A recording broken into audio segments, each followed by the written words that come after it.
Welcome to the Retailgentic podcast, where we explore the intersection of retail, e-commerce, and AI agents, which we call Retailgentic. Our mission is simple. We are shining a bright light on the new agentic AI shopping megatrend, which will disrupt the trillion-dollar digital retail market. The stakes are high. Google, OpenAI, Microsoft, Perplexity, Amazon, Apple, Meta, and Anthropic are all fighting to be the consumer AI shopping agent winner. There are going to be some tough decisions for online brands and retailers to make. What happens to checkout? How should payments work? Should you continue to invest in retail media networks? What does the world look like when over half of your traffic is not from humans, but from AI agents? These existential questions are the tip of the iceberg. On this podcast, we're talking to industry experts, analysts, and influencers to get answers to these questions, identify trends, and best practices. This is Retailgentic, your podcast partner in navigating our AI shopping agent future. And now here's your host, Scot Wingo. Welcome to this episode of Retailgentic. Today's podcast is very different than anything we have ever done before. And also, today you're going to hear a podcast that is literally the first of its kind. I was invited by Ben Miller, VP of Content and Strategy at Hive, who is the group that owns Shoptalk, to participate in the first ever Shoptalk debate format. They're trying to have some meaningful conversations. There's a lot of arguments around various things happening in retail, a lot of disagreements, and they thought it'd be fun to surface some of those. The topic for this debate was Agentic Commerce Will AI agents transform retail? You probably guess where I'm going to fall on this one.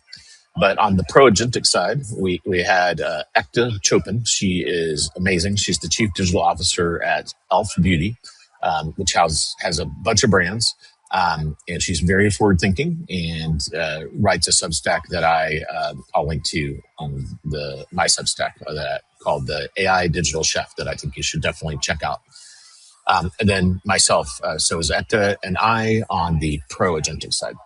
On the anti-agentic side, we had Sarah Marzano. She is the principal analyst for retail, e-commerce, and retail media at Emarketer. And we also had Andrew Lipsman. He is an independent analyst and consultant for media, ads, and commerce. I thought I've had debates with Sarah and Andrew on LinkedIn. You may have seen some of those. A lot of it comes down to definitional stuff. So we'll cover that and we'll cover a couple other topics. I thought it was a fun format. I got a lot of positive feedback from the audience. Obviously, my readers and audience here are very pro-agentic. So most of it was believing that we kind of won that side of the debate. I don't really think of this as a win or loss thing. I think it's interesting to hear the naysayers' point of view and kind of like understand, because in your companies, you're going to come up with people that don't get this and don't understand how it's transforming things. And my job is to try to arm you with as much ammunition as you can to make the counter argument. So before the show, I asked the Shoptalk organizers, Hive, and all the participants, it would be okay to turn the conversation into a podcast. And thankfully got approval from everyone. So I want to thank Ben, Ekta, Sarah, and Andrew for agreeing to participate in this. We have now turned it into this podcast. So we also believe in this new AI era, speed really matters. So this debate happened Tuesday, March 24th at noon Pacific, 3 Eastern, and we're getting it in your hands, in your ears 2 days later so that you can hear this basically real time. So hope you enjoyed this debate, first ever of its kind, and the first only audio podcast we have out. For our video folks, we've tried to put a couple of things on there to make it interesting, but unfortunately this one is audio only. Thanks again to Shoptalk and the folks at Hive and the participants for letting us publish this. I hope you enjoy the debate. Well, good afternoon, everybody. A very warm welcome back to a brand new session for Shoptalk. we're at an inflection point where the next steps on so many things in our industry are not clear. It's possible to talk to a really smart person, experienced and respected, and hear one side of an argument, and then to talk to somebody else who you really know, trust and respect, and hear something completely different. And we wanted to reflect that ambiguity and that uncertainty in the programming at the Shoptalk. So for anybody who doesn't know me, I'm Ben Miller. I'm VP of Original Content here at Shoptalk, and I've been part of the team that's organised some debates for us. We've got 3 different debates coming up through Shoptalk over the next 2 days, starting right now, on a fantastic debate of whether AI agents will or will not transform retail. And we've got 2 great teams to debate this with us today. So to start with, introducing the team is going to be arguing the affirmative. We have Scot Wingo and Ekta Chopra. Scot is CEO of Agentic startup. I think that's a... Pro-Agentic, let's go. I think that's kind of premature celebration, Mr. Wingo. So my very last words were please behave, which has gone down well.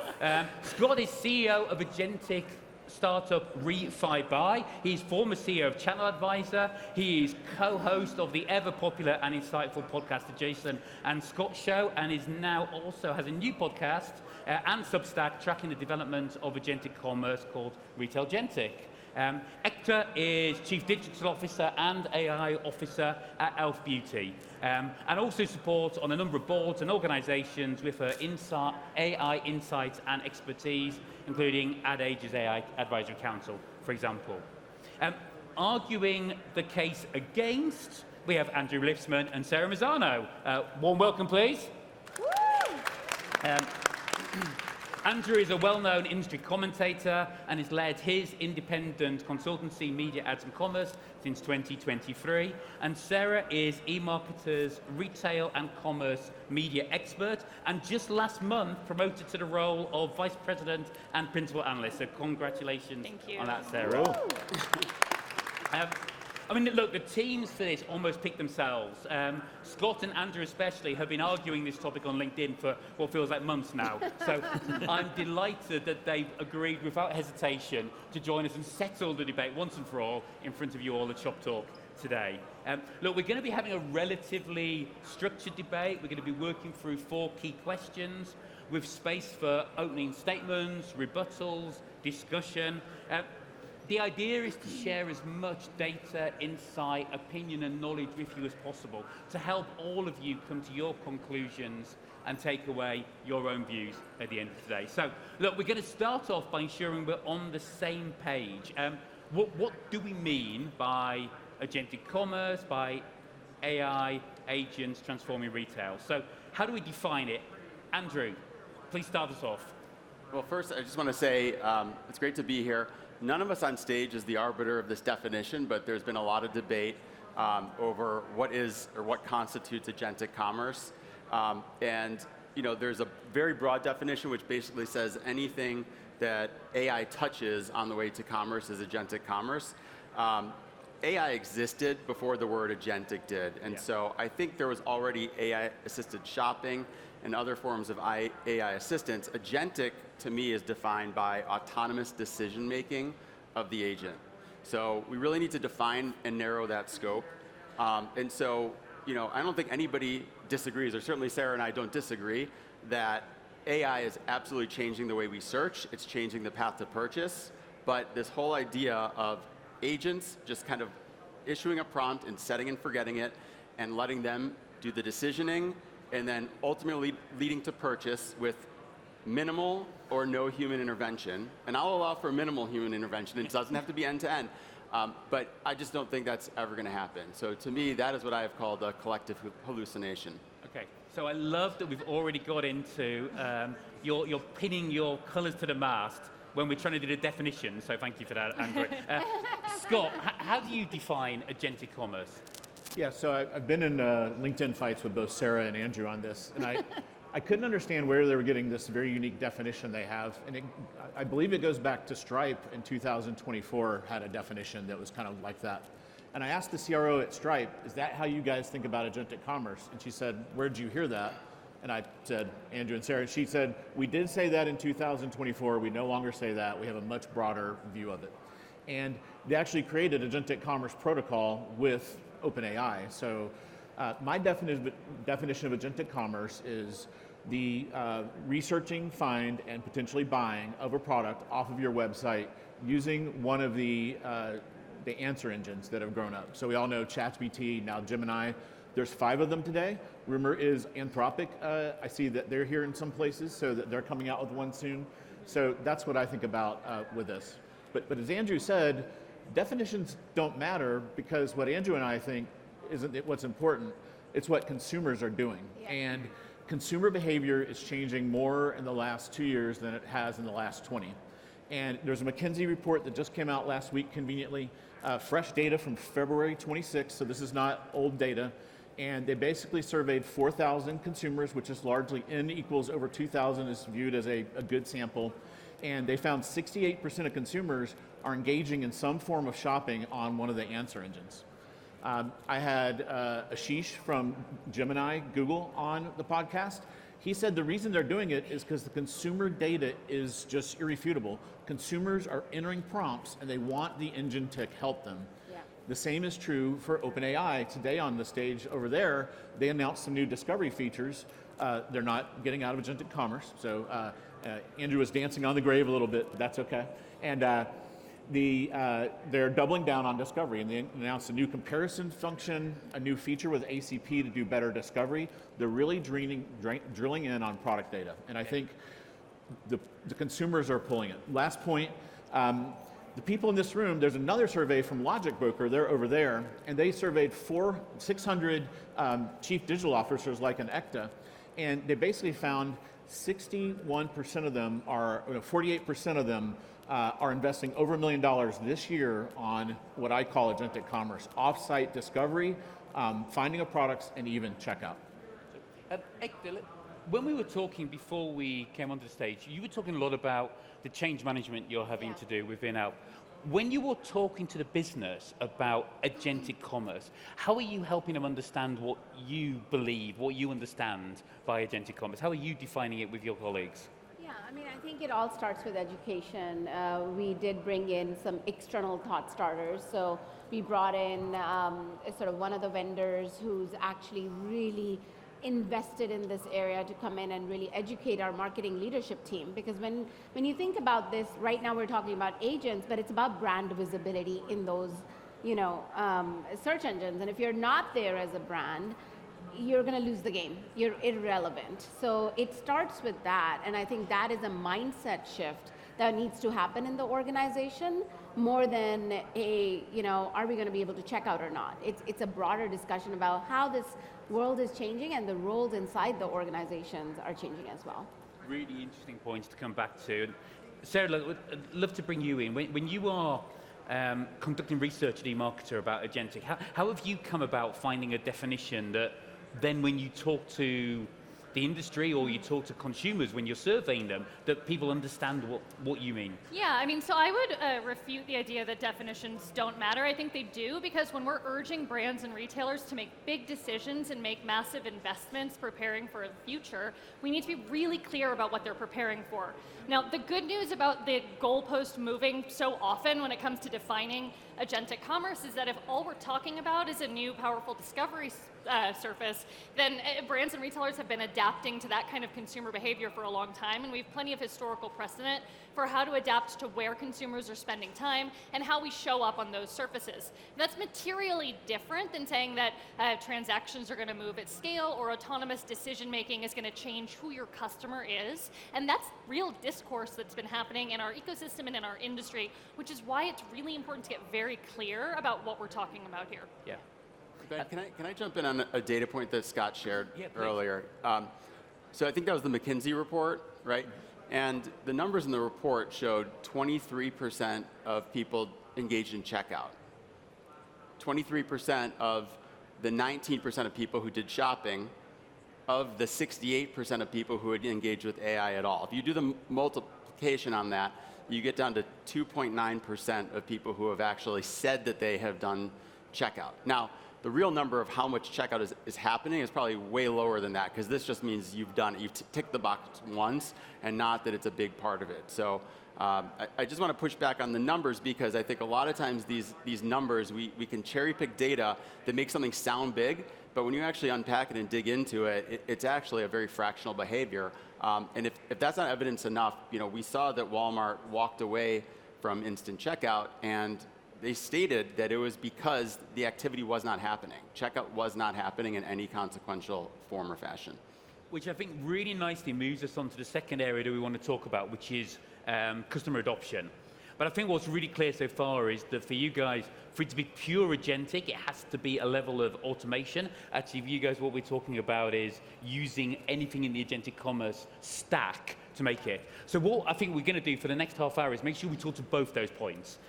Because I think we recognize we've got two different elements of the spectrum, and we're going to address them both as we go through. So let's start with customer adoption. Scott, I'm going to turn to you, especially now, Refo, by you are hands-on in helping organizations build their tech stacks for agentic commerce. What are you seeing so far around consumer adoption of the various elements of agentic commerce?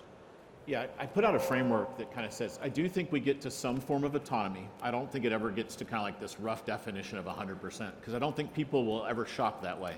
There's going to be certain things you shop that way. But I have this 5 levels of automation. And so I kind of look at the answer engines and where they are. They all started at what I would call research, and then they've added find. And buy is brand new. Remember, buy just launched like 3 months ago. Gemini just has like 3 people live. So yes, it is small today, but they're investing a lot. And I think this holiday, you're going to see some, that 3% number will start trending towards 10%, and then so on and so forth. But I think we'll have this matrix of how people shop.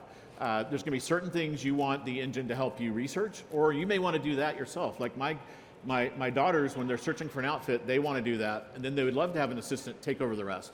Okay, I want to buy this, now go find me the best price and the fastest way to get it. Or you may want it to do some research, present you with the options. This is how I got a coffee machine.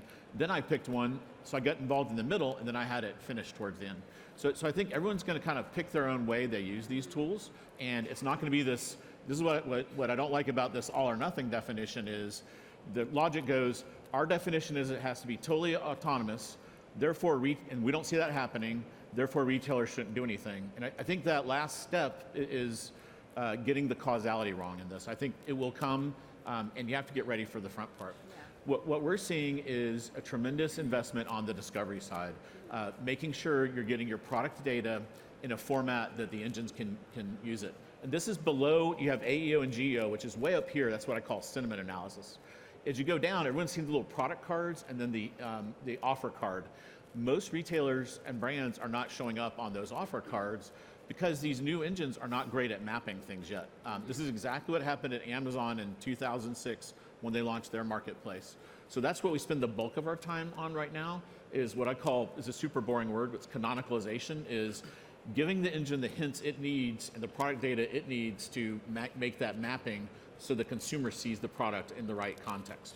Yeah. Then you have to, once you get the mapping, we have this new world that's kind of, we've been in keyword jail for like 20 years where we had 4 keywords and 5 attributes. And that was, we were good because we had way more data for the product than the shopper intent.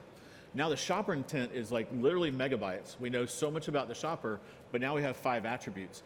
We've got to beef up we have to add a lot more attributes, but we also have to add a ton of context. And the engines through UCP and ACP have given you a fast lane highway to inject that right into the engine. So now the product context can map the shopper context. Yeah. When you do that, the discovery is going to get magical because it will know so much more about the buyer and the shopper and make those matches. Okay, so that's mapping, that's getting the tech, that's getting the architecture ready. Andrew, what are you seeing or not seeing in terms of customers' appetite to use it and adopt it? Yeah, I mean, first off, I don't know the first thing about the architecture of this, right? I focus on the consumer here. And the consumer, what's been stated is that consumers will basically allow, it's going to be bots talking to bots and doing all the decision and making purchases for you and making purchases in anticipatory fashion based on all the stuff that it knows about you. And so that's the specific thing that I push back against. The consumer behavior to me, I liken it to a collapsible funnel which is that AI has a lot of innovation across the path to purchase, right? There's more horsepower in the searching. It can do more different things more quickly. So it's a collapsible funnel in that it can shorten some of those rungs of the funnel, right? So the funnel can get shorter, and that's an innovation. But for the consumer to purchase, they still need to pass through every phase of the funnel. And that's the part that I think is lost. The consumer gets pulled out of the equation when we're just talking about a bot connecting to a bot through a protocol. I don't know. That to me, the logical conclusion of that is that we're basically a bunch of humans living in WALL-E. And I don't know about you, but that's not a future I want to live in. I think people shop for a lot of reasons. We are human at heart. And so that's, to me, the behavior that ultimately will be persistent. But you agree with everything but the definition. You agree that it's going to shorten the funnel. It'll be new discovery. You don't like the bot-to-bot definition. I think there's certain elements, and there's other elements that I think probably won't change things all too much, because if you break it down into the component parts, these are all, comparison shopping. This has existed a long time. It's not hard to do. It only works for products that are consistent SKUs across a bunch of different retailers. And guess what? We're doing this in 2005, and we moved away from it, right? We moved to Google, and then from Google to searching directly on retailer sites and Amazon. So this behavior is something that consumers largely, I don't want to say have fully rejected, but it's not that important a part of their process. I mean, Sarah, help us understand what you're seeing in the research at the moment, because I think there is a logic train that is, if you follow through the process, then the bot-to-bot, the automated stuff, is the natural end game that a number of repeat purchasers will move to. But clearly it's an argument that Andrew, who's very eloquent, is just pushed up back against. What are you seeing in the eMarketer research that will help us understand where we think this might end up? Yeah, I think all of the discourse around this inevitability of a future where consumers are looking to outsource any meaningful share of their purchases relies on this sort of fundamental misunderstanding of the consumer and why we shop. Like, people actually really enjoy shopping. It's not a chore to be outsourced, and we have some historical precedent that helps us prove that, right? Ordering groceries online has never been easier, but more than 90% of grocery purchases still happen in physical stores, which is arguably harder to do and includes more friction. Subscribe and save has been broadly available for years. There have been entire D2C brands that were invented with that sort of purchase behavior in mind. And what we've seen is that Amazon, for example, has lost share across, I think it was 9 out of 10 of their subscribe and save categories. It's simply, even for those product categories that we pinpoint as being the most likely to want to offload or outsource, we're not seeing any consumer appetite for doing that at scale. So I think it's just important to keep in mind what consumers have shown us in terms of like what drives them to shop and what they're likely to have an appetite for going forward as we plan for this. Quick little addition to that point also, why they're rejecting it is because, sorry, forget that. I forgot the point. Perfect, I love that. I mean, you've got, in beauty, often more high consideration purchases. There's an emotional attachment. Yeah. How are you seeing customers respond to the early things that you're doing at the moment? Yeah, for us, as I said, what do I believe in? I do believe in, like, there are ecosystems that are building around agentic. Like with OpenClaw coming out now, you actually can have an agent that does autonomously things for you. And then NVIDIA making an announcement on their version of OpenClaw, which is going to be enterprise ready. I do think that we are at the beginning of what's going to be built on this whole world around agentic. When I think about our brand, we're focusing on showing up there. So for example, average search is 5 words, but for me as a consumer of skincare, now I can go into ChatGPT and other places and just say, hey, I want a skincare that's for this particular problem, and I want to, I live in a warm weather. Now that's more things that I have to get my product data, my content ready, so I am actually in their consideration set.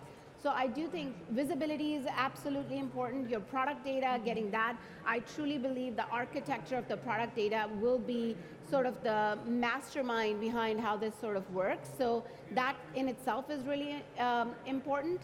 I also think that we have to start preparing for the world of agentic. So when I think about CPM is actually going to change into cost per agent recommendation. Because if you do start having agentic shopping, you're not going to be thinking about impressions and so forth. You do have to come up and start measuring it in different ways as well. So we're preparing for that world. Okay, so just to wrap up this section, 2030, will we see 10% of e-com be completely bot-to-bot, be automated by 2030? By 2030? Yeah. I think so. Not at all. Not Not a even chance. close. Love Less that. than 1%. Come on, Scott. Get in there. McKinsey says so, ARK Invest, Morgan Stanley, Deloitte, and several others. So, And latest announcement with Sephora just integrated their loyalty program with ChatGPT. That was their latest announcement. So I do think this ecosystem is bringing in some of the bigger retailers into the ecosystem, and I do think that's going to start. Consultants create demand by these big forecasts, right? That's part of the playbook. So that's not, to me, evidence. Like, they don't know as much as anybody else is. So I think we should take that with a grain of salt. And announcements, I'm sorry, like, everybody comes up with an announcement in advance of these tentpole shows. How many announcements that you've heard over the years actually materialize into something? The rubber hits the road when you have to get commercial teams together, you have to build product, build the pipes. Like, all these things are very complex things, and all of them have to be true in order for something to materialize, the behavior to materialize, and then the economics to materialize behind that. So, I'm going to reserve judgment until I see it happen. Okay. Yeah. Can I add one point there? I do think it's true probably for big enterprises that create those barriers. I do think we operate at e.l.f., and maybe that's our advantage as even though we're like 1.5 billion, we definitely operate as a big startup. And I think that mentality is what really is going to push the needle. If you're still stuck in your enterprise sort of silos, I don't think you can move this forward. I want to come back to what retailers and brands should be doing now. But before we do that, I want to kind of take a side route into retail media. There's been a lot of conversations recently about the relationship between agentic and retail media. Ultimately, do agents create an existential risk to the retail media model because the traffic's going?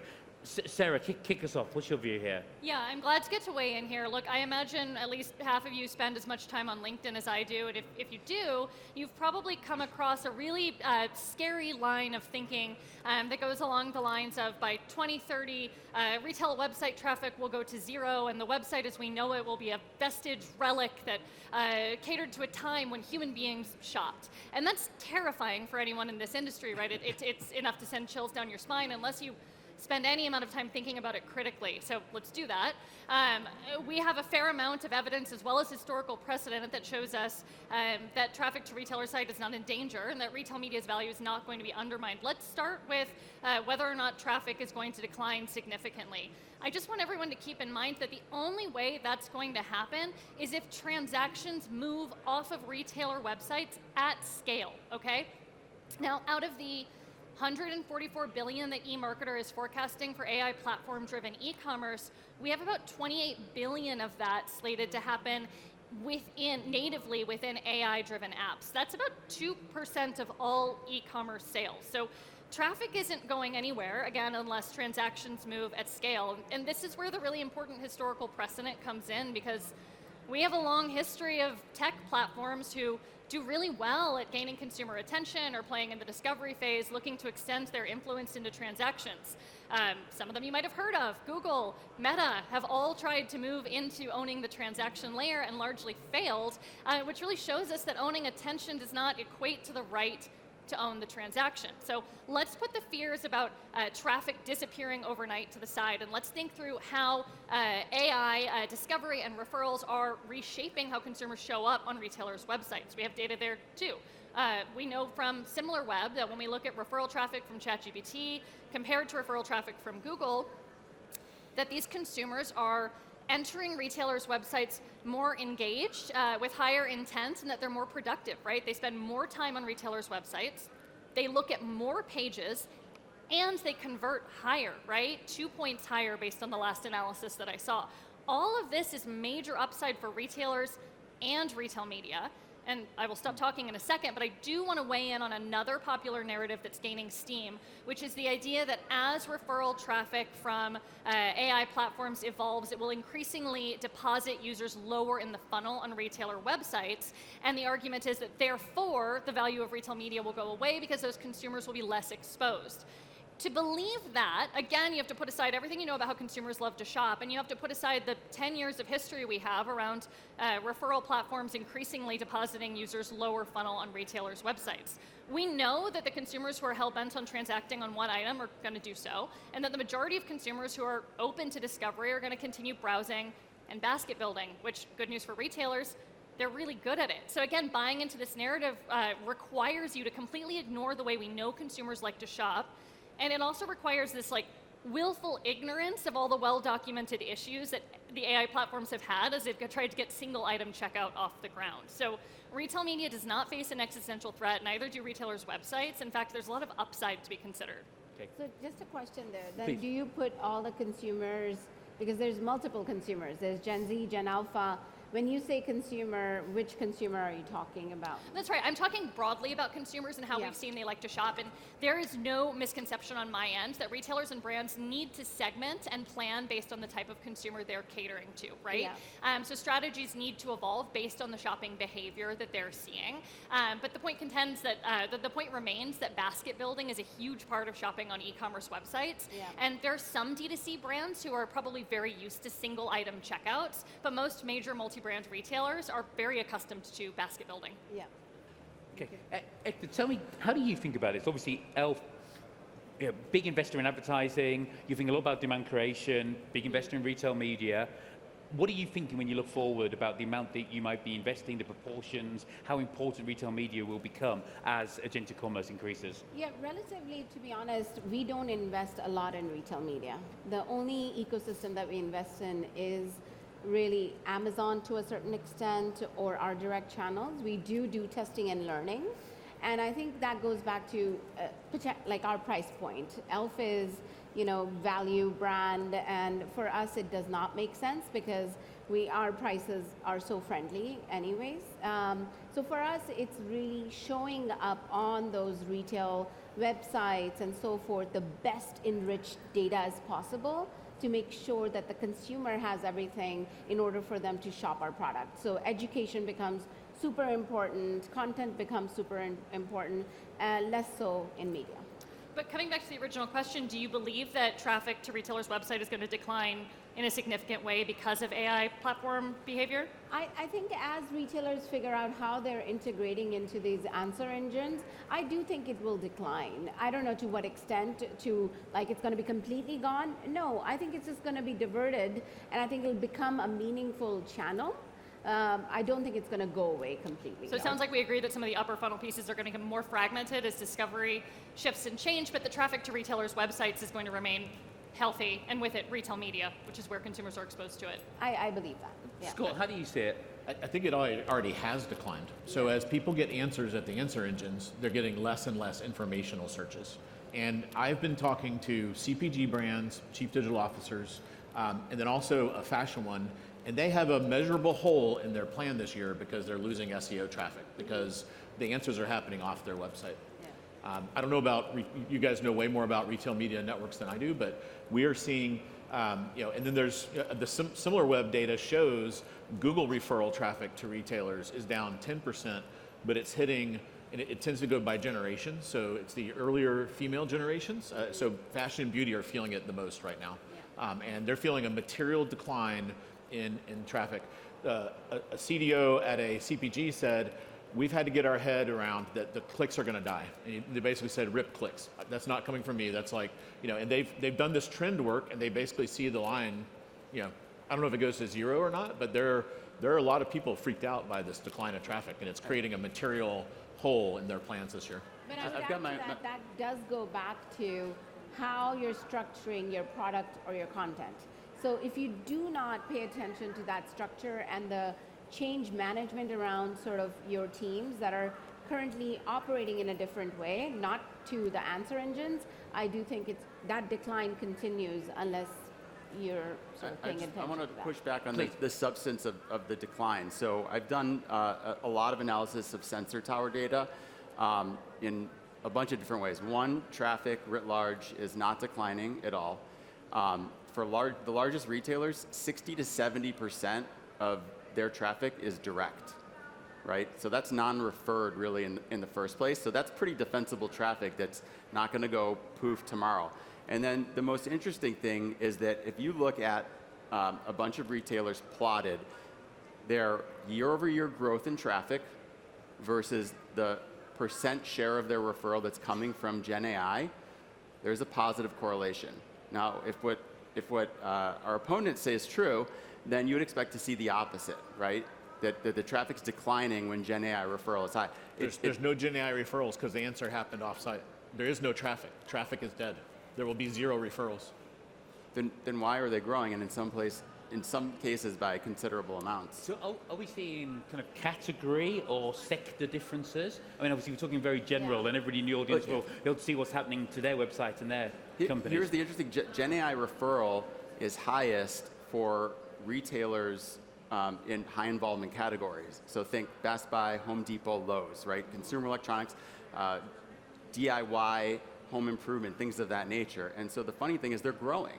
They're growing, so people are more likely to engage more deeply in the search process. There's new use cases for discovery and search, but you're still going to end up at the site, and you're still going to make your decisions within the context of the site. You're not just going to outsource it from the decision from the LLM. Those retailers that you took names of, one thing in common there is education. So all of them require so much consumer education. So I do think that probably is the reason why, because when you think about discoverability, that's already starting to happen in Answer Engine. You're going there, hey, compare this to this, can you give me options for this? This is coming because they have robust education information that's coming, and I do think that shrinks the intent. So even though they might purchase from the website, that traffic doesn't go away. The actual engagement is happening on the answer engines. Why does that traffic come from the retailer's site versus Google? Because there's been an argument that it's getting pulled upstream. And again, the evidence does not support that. There's all of this, the whole path to purchase already involves many, many platforms. It's social, it's search, it's on-site, it's all these things. And so for me, I agree with you, the behavior's changing, but to me, it seems like this large pool of activity that's happening on Google right now is the stuff that's most likely to shift to the use case you're saying. Okay, let's keep moving the conversation on because the time is progressing. Ekta, I'd like to come to you first. What advice would you give? What are you doing internally when you're thinking as a brand owner, next 6 to 18 months, what should you be doing? And then thinking further out the next 3 to 5 years, from how you are seeing agentic commerce evolve, what do you think people in the room should be doing in their organizations now, today? Well, number one, it's about sort of really thinking about how it's going to impact the teams that you have internally and how the work they do is going to change as this shift is happening. So educating your teams around how do you think about enriching your product information or your content? It starts with education. Yeah. We started doing that almost a year ago. Fast forward, there's work streams around, what are consumers, questions are they asking, so we can build that content. We can enrich our product around that. So I think starting with that should be the most important thing. And then doing testing and learning around checkout. Do you connect with an API? Do you leverage those things? I still think it's in a learning phase, but it's happening. So you do have to start with changing the mindset of your organization to prepare for the scale that will come as these ecosystems are building, and they're building very fast. The pace of change is far greater than what it was before. So that's what I would tell people. Sarah, is that advice you agree with, disagree with? What are Emarketer telling its clients? I was preparing for this. I'm not surprised that I actually agree with a lot of what Ekta said, right? She sits in-house at a major brand that's also a retailer. She's going to be pragmatic because she knows that there are consequences to rushing into things, right? So I'm not going to spend a ton of time detailing out all the pieces that I agree with. I'll just say that, retailers and brands should absolutely be testing and learning within these environments. They should be thinking through how they show up, but they should crucially not be convoluting the difference between preparation and a massive reallocation of budget, right? So do not run out and build an expensive app for one of these new environments, which is going to be your next call to action. Retailers, you have to keep your eye on where the greatest upside is, and for now that's retail media. I mentioned already that we expect about 28 billion in a native agentic transactions by 2029. Compare that with the 50 billion in incremental spend we expect in commerce media. I'm going to make you guys do some math, but I'll walk you through it. If we look at the profit pools, let's assign about a 10% margin for e-commerce, which is generous, and a 50 to 70% margin for retail media, which is conservative. I'm trying to play fair here. We're talking about profit pools that are about 3 billion for agentic commerce native transactions versus somewhere in the realm of 30 billion in retail media, right? So most retailers are still really early innings when it comes to retail media. Absolutely keep your focus there. But one thing I love here is that we don't actually have to debate all of this in theory. We have real evidence of what happens when we listen to the most extreme case of recommendations, right? We can look at what retailers and merchants were guided to do going into the holiday 2025 season. Following the launch of ChatGPT's native checkout, retailers and merchants were told that they were facing a theological decision, that they had limited time to act, that native checkout was a no-brainer, and in no uncertain terms, they were told that the first movers in those spaces were going to gain market share that was going to be irreconcilable for the second movers, right? We have the benefit of hindsight now. Andrew already mentioned that Walmart themselves said that the conversion rates for ChatGPT's native checkout were 3x lower than other referral traffic. We see that native checkout as it existed within ChatGPT has been completely taken off the table, right? And this was the reality that retailers were being told, like, you have to act now or else you will miss out. Everyone in this room is intimately familiar with the retail industry. That's why we're here. I don't think you need me to explain to you the risk that comes with taking your eye off the ball during the most important holiday shopping season of the year. And this is important because it's a lesson that's going to keep coming up, right? We know now that advertisers who rushed to reallocate budgets to show up in the early advertising pilots on AI platforms are now frustrated because they pulled budget from search and social, and now they have money tied up in platforms that aren't performing. And we also know that the next call to action for retailers is going to be to throw all of your resources into building apps in environments that consumers haven't shown any appetite to adopt. So the lesson is test and learn, but do not reallocate budget at scale until you see proof points for doing so. Right, 2.5 minutes left. We're going to have to wrap this. Scott, I'd love you to give us a minute and a half to wrap up your views. You can respond to Sarah's comments at the same time. And Andrew, I will turn to you to wrap up as well. So Scott, give us your closing argument. Yeah, I agree. Retail Media Network has a lot of margin. I think it hurts the discovery process to have so many ads in there. As a consumer, I'm not a lover of all these ads getting between me and what I'm trying to find. So have a balance there. Don't overdo it. I think Amazon's tipped way over to overdoing it. The sensor tower data is largely on Android, and it favors Amazon, which is and Walmart, which is all direct. I would not use that data for this purpose. I would use SimilarWeb. I think it's a better panel. And I think it's pretty irrefutable that the consumer is using these for discovery. And I think that it is a new world. You can't compare AI today to 1998 AI. In 2022, the introduction of LLMs via ChatGPT has changed everything. You can when you have that experience, go experience it yourself and compare it to Google Shopping, and I think you'll disagree with Andrew that we've done shopping before, it's not going to work this time. It is fundamentally different. It's a multi-turn discussion. It's like having the best sales rep online now, and I think it's actually going to take share from physical retail. Andrew. We've already moved the discussion from full-scale agentic commerce to getting back to discovery. And again, we don't disagree about any of that. Discovery is evolving. I think, a final point that I would make is that I don't think any retailer should be making decisions based out of fear. And there is a whole industry and ecosystem that is trying to compel everyone to make these decisions out of reflex because they're fearful. Now, part of the argument behind that has been that we've never seen anything like what's happening with ChatGPT. There's this exponential growth. If you don't do it now, you will be left behind. How many people in this room are aware of the fact that ChatGPT, over the last 6 to 8 months, usage is flat? Weekly average users, flat. Total sessions, flat. So this exponential curve, right? We like to think it goes like this. Oftentimes it's more of an S curve. This one just ran into a wall and it's flat. Not saying it's not going to grow from here, but I think we need to stop the hysteria and get real about what's actually happening here. Brilliant. Look, we're going to wrap it up there. Like any good debate, we won't going to settle it here, but we'd love to hear your views.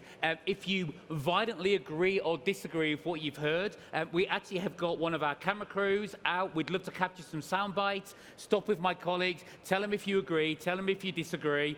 Come and give us a hard time afterwards, or tell us how you completely agree and it was a breath of fresh air. But please, most importantly, thank these amazing colleagues for their conversations. Thank you, everybody. Follow, rate, and share to stay up to date with Retailgentic, your guide to the future of AI shopping agents.